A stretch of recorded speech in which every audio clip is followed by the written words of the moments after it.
সিলেট নগরীর মধ্যখানে টিলার উপরে চিরনিদ্রায় শায়িত আছেন হজরত শাহজালাল রহমতুল্লাহের মাজার। জিয়ারতের জন্য দেশের নানা প্রান্ত থেকে প্রতিদিনই ধর্ম বর্ণ নির্বিশেষে হাজার হাজার মানুষ সিলেট আসেন। শাহজালালের চরণ স্পর্শ পাওয়ার কারণেই সিলেটকেই অনেকেই পুণ্যভূমি হিসেবে অভিহিত করেন। হজরত শাহজালাল রহমতুল্লাহ একজন বিখ্যাত দরবেশ ও পীর। তাকে অলিকুল শিরোমণি আখ্যায়িত করা হয় তাকে। সিলেট অঞ্চলে তার মাধ্যমে ইসলামের প্রচার ও প্রসার ঘটে। সিলেটের প্রথম মুসলমান শেখ বুরহানুদ্দিনের অপর রাজা গৌরগোবিন্দের অত্যাচার এবং এই প্রেক্ষিতে হজরত শাহজালাল রহমতুল্লাহের তার সফর সঙ্গী 360 জন আউলিয়ার সিলেট আগমন ইতিহাসের একটি উল্লেখযোগ্য ঘটনা। শাহজালাল রহমতুল্লাহের মাজার চত্বরের উত্তর দিকে রয়েছে একটি পুকুর। এই পুকুরে আছে অসংখ্য গজার মাছ। এসব মাছকে পবিত্র জ্ঞান করে দর্শনার্থীরা ছোট ছোট মাছ খেতে দেন। গজার মাছের পুকুরে বেশে বেড়ানো আগতদের আনন্দ দেয়। হজরত শাহজালাল রহমতুল্লাহের আধ্যাত্মিক শক্তির পরিচয় পেয়ে হজরত নিজামুদ্দিন আউলিয়া রহমতুল্লাহ তাকে সাদরে গ্রহণ করেন। প্রীতির নিদর্শন স্বরূপ তিনি তাকে একজোড়া সুরমা রঙের কবুতর বা জালালি কবুতর উপহার দেন। সিলেট ও এর আশপাশের অঞ্চলে বর্তমানে যে সুরমা রঙের কবুতর দেখা যায় তা ওই কপুত যুগলের বংশধর এবং জালালি কবুতর নামে খ্যাত। শাহজালালের মাজার এলাকায় প্রতিদিন ঝাঁকে ঝাঁকে কবুতর উঠতে দেখা যায়। সিলেটের জনমানসে এই কবুতর নিয়ে অনেক জনশ্রুতি আছে। শাহজালালের মাজারের পাশেই রয়েছে একটি কূপ। এই কূপে সোনা ও রূপা রঙের মাছের অবস্থান প্রত্যক্ষ করা যায়। চারপাশ পাকা এই কূপে দিনরাত পানি প্রবাহিত হয়। মাজারের পশ্চিম দিকে গেলে ঝর্ণা দেখতে পাওয়া যায়। ঝর্ণার পানি বোতল ভর্তি করে বিক্রি করা হয়। মাজারের পূর্ব দিকে একতলা ঘরের ভেতর বড় 3টি ডেকচি রয়েছে। এগুলো ঢাকার মীর মুরাদ দান করেছেন। ডেকচিগুলোতে রান্না বান্না হয় না। পুণ্যের উদ্দেশ্যে প্রতিদিন দর্শনার্থীরা ডেকচিগুলোতে প্রচুর টাকা পয়সা দান করেন। মাজারের দক্ষিণ দিকে গ্রিলঘেরা তারকাখচিত ছোট ঘরটি শাহজালালের চিল্লাখানা। স্থানটি মাত্র 2 ফুট চওড়া। কথিত আছে হজরত শাহজালাল এই চিল্লাখানায় জীবনের 23 বছর আরাধনায় কাটিয়েছেন। দরগার পার্শ্ববর্তী মুফতি নাজিমুদ্দিন আহমদের বাড়িতে হজরত শাহজালালের তরোয়ার ও কলম সংরক্ষিত আছে। প্লেট ও বাটি সংরক্ষিত আছে দরগার মোতাআল্লির বাড়িতে। প্রতিদিন এই বাড়িতেও অনেক লোক সমাগম হয় দেখার জন্য। সিলেট রেল স্টেশন অথবা কদমতলী বাসস্ট্যান্ড এ নেমে রিক্সা বা সিএনজি অটোরিক্সা যুগে মাজারে যাওয়া যায়। রিক্সা ভাড়া 20 থেকে 25 টাকা, সিএনজি ভাড়া 80 থেকে 100 টাকা। সুরমা নদী পার হয়ে মূল শহরে এসে মাজারে পৌঁছাতে হয় পর্যটকরা রিক্সা অথবা সিএনজি।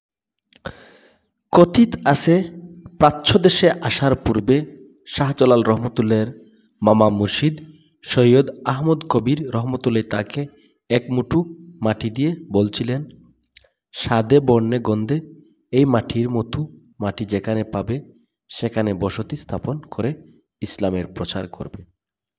হজরত শাহজালাল রহমতুল্লাহ বিশিষ্ট শিষ্য শেখ আলীকে এই মাটির দায়িত্বে নিয়োগ করেন এবং নির্দেশ দেন যে যাত্রাপথে বিভিন্ন জনপদের মাটির সাথে যেন এই জনপদের মাটির তুলনা করে তিনি দেখেন। পরে এই শিষ্যের উপাধি হয় চাষিনী পীর। সিলেট শহরের গোয়াইপাড়ায় তার মাজার বিদ্যমান। সিলেটের মাটির সাথে আরবের মাটির মিল পাওয়ায় হজরত শাহজালাল রহমতুল্লাহ সিলেটে বসতি স্থাপন করে ইসলাম প্রচারে মনোনিবেশ করেন। সিলেটে তেল ও গ্যাস পাওয়ায় আরবের মাটি ও সিলেটের মাটির মিল প্রমাণিত হয়েছে।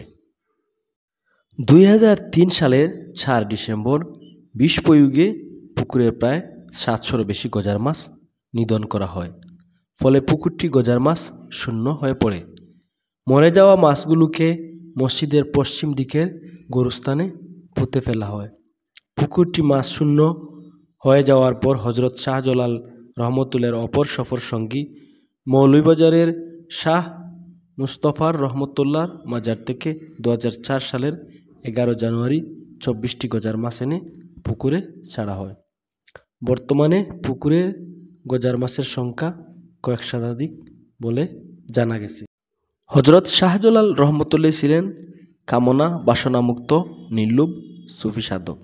কথিত আছে দিল্লির সম্রাট তাকে নবাবী প্রদান করে একটি সনদ পাঠান। হজরত শাহজালাল রহমতুল্লাহ তা প্রত্যাখ্যান করেন এই বলে যে তিনি সংসার বিরাগী ফকির, তার নবাবীর প্রয়োজন নেই। এক পর্যায়ে সম্রাট তাকে সিলেটের জায়গির গ্রহণ করতে অনুরোধ করেন। হজরত শাহজালাল রহমতুল্লাহ তাতেও রাজি হননি। শেষে সম্রাট আলাউদ্দিন খিলজি হজরত শাহজালাল রহমতুল্লাহর প্রতি শ্রদ্ধা ও সম্মান প্রদর্শন করে সিলেট শহরকে রাজস্বমুক্ত কসবে বলে ঘোষণা দেন। এ কারণে আজও সিলেট শহরের ভূমি রাজস্ব থেকে মুক্ত। বাংলার সুলতান আবু মুজাফফর ইউসুফ শাহের মন্ত্রী মজলিসে আতর আমলে 1400 সালে দরগাহ চত্বরে একটি মসজিদ নির্মাণ করা হয়।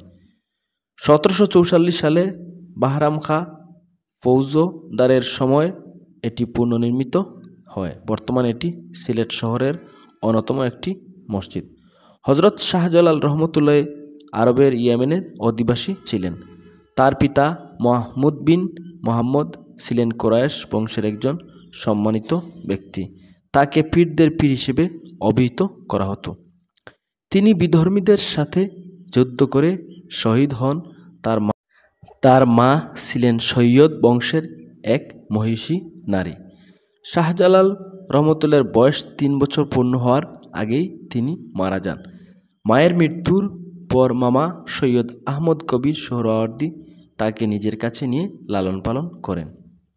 তিনি ভাগ্নেকে এমনভাবে বড় করতে চান যাতে তিনি পাত্রে ও বৈদ্যকদের সত্তরে গিয়ে পৌঁছে যেতে পারেন। ধীরে ধীরে তার অলৌকিক ক্ষমতা প্রকাশ পেতে থাকে। কথিত রয়েছে একদিন সৈয়দ আহমদ কবির তার নিজ গৃহের ভেতর থেকে এক মুঠো মাটি নিয়ে এসে হজরত শাহজালাল রহমতুল্লাহ হাতে দিয়ে বললেন, ভারতবর্ষের দিকে বেরিয়ে পড়ো এবং যে মাটির সাথে মাটির রূপ রস গ্রানের সাদৃশ্য খুঁজে পাবে সেখানে এই মাটি ছড়িয়ে দিয়ে আস্তানা গাড়বে। বাংলা ভাষায় লেখা সিলেট অঞ্চলের প্রথম ইতিহাস গ্রন্থ শ্রীহট্ট দর্পণে বলা হয়েছে, হজরত শাহজালাল রহমতুল্লাহ যে ছোট্ট টিলায় বাস করতেন, মৃত্যুর পর সেখানেই তাকে দাফন করা হয়। দাফনের পর তার কবরের চারপাশে ছোট্ট দেয়াল তোলা হয়, পাশেই বানানো হয় একটি মসজিদ। তত্ত্বানুসন্ধানে জানা গেছে উপমহাদেশের শ্রেষ্ঠ আধ্যাত্মিক পুরুষ হজরত শাহজালাল রহমতুল্লাহ 1303 খ্রিস্টাব্দে সিলেটে আগমন করেন। তিনি 1340 খ্রিস্টাব্দে 69 বছর বয়সে ইন্তেকাল করেন। তিনি ছিলেন চিরকুমার, এজন্যই হজরত শাহজালাল রহমতুল্লাহ বলা হতো মজর